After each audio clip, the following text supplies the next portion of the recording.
Whenever I think about the most underutilized tool that every single filmmaker has, it's the camera itself. So many times when I watch a short film or even some indie films and I see the director just having a lack of imagination with what you can do with the camera. Because you can do far more than just pointing at something and shooting it.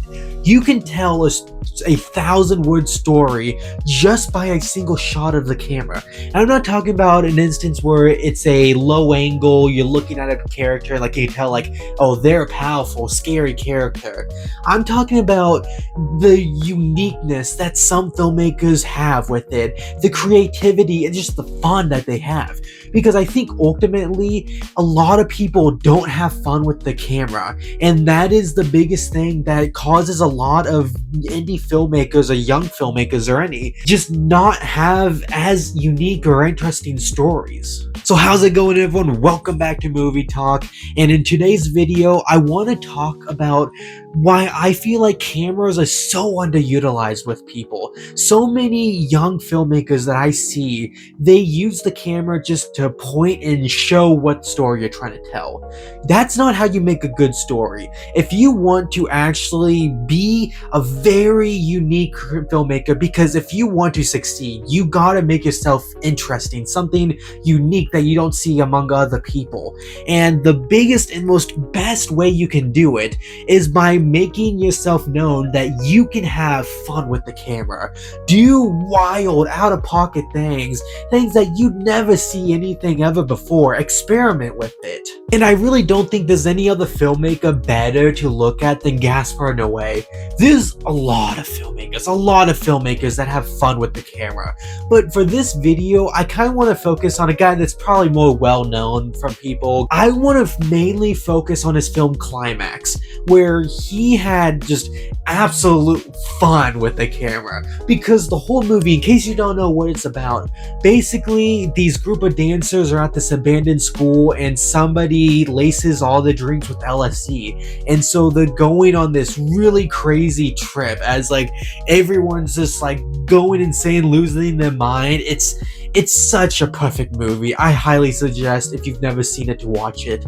But it is the perfect example of how a filmmaker can just have fun and just be really creative with the camera. Because so many times the camera's going upside down and spinning around in really weird ways, especially that final little like 5 minutes where everything that's been happening to that point is going down into a boiling point, and it's all erupting all at once, and it's so chaotic and messy and difficult to sit through. And what makes it work so well is how he shot the film with the camera. And so if you really want to succeed, that's what you gotta do. You gotta do something that's really weird and really wacky. And I'm not saying that like the only way to succeed as a filmmaker is by doing weird stuff with the camera, but I'm telling you, it's not going to hurt you either. Try these different, unique things that just you wouldn't normally see in a movie. Just practice filming stuff. I suggest what you do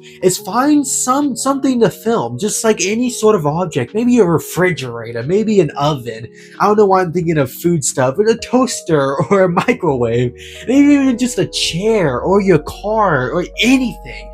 Maybe even your clothes. Maybe if you want to show off your closet or anything, point your camera at it and do really weird and different types of shots. Just spin around it. Try to get interesting angles at it. Just do anything you can, because the best way that you're going to succeed is by practicing. Practice. It's the best thing that I can tell you to do, is just practice over and over again and just try to get good at it.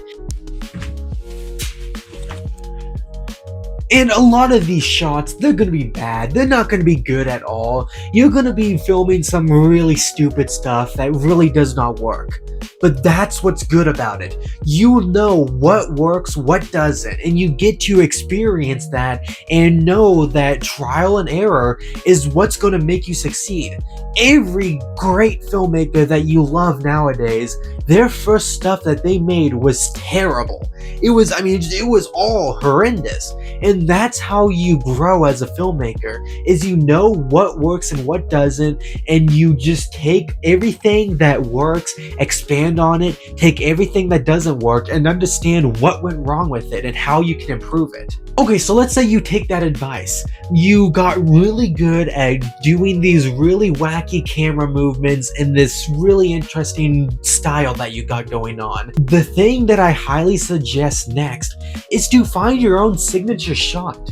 I think that if you find a really interesting way at looking at a new perspective, take it. And I'm not saying you have to do this signature shot, nor do I say that you have to do this advice of taking wacky little videos like that. But I'm saying that none of it is going to hurt you. It can only ever make you improve and know that this is not working and that I shouldn't be doing this. And you know from now on that you know what doesn't work and that you can fix that. But let's play this little game of trying to create your own signature shot. I'm talking about something like Quentin Tarantino, where he has the shot from the trunk of looking up at people. I'm not saying you gotta do that. Don't do that. Don't copy him. That's not gonna make you any better. I'm saying to go back to finding a random object and think of it from that perspective, looking up at you. What does that look like? Or maybe even different things out in the world. Like whenever you're going out and going shopping, think of this as a movie. Think that they're filming you right now, and what's a weird shot that you could do that could become your signature style, your signature shot that you have. I think stuff like that will only ever improve you as a cinematographer and as a filmmaker itself. The point that I'm trying to make with this video is to just show people who are trying to make their own short films and are trying to go pursue this path, this career path, to focus on the fact that the camera is your greatest friend. It will make you show things that you could never do in something like a play, or not even with something like a book, where you can describe everything, but in terms of filmmaking itself, you can actually see these things, and you don't have to read it to understand what's going on. You can show it all in person. You can actually let people see this in real life. The point of this whole video is just to show you and try to explain the best I can to use that camera and make it its own character. Two people are talking, the camera's the third person. They're the ones that are also engaging in this conversation, and don't just film it normally. You can just film a normal close-up shot like that of just watching these two people, but if you really want to make something really interesting, I really suggest trying different shots that you normally wouldn't see. Just break the rules. Don't conform to the idea of the reverse shot idea that's how you gotta film conversations. Break the rules and do stuff that most people probably wouldn't think is a good idea.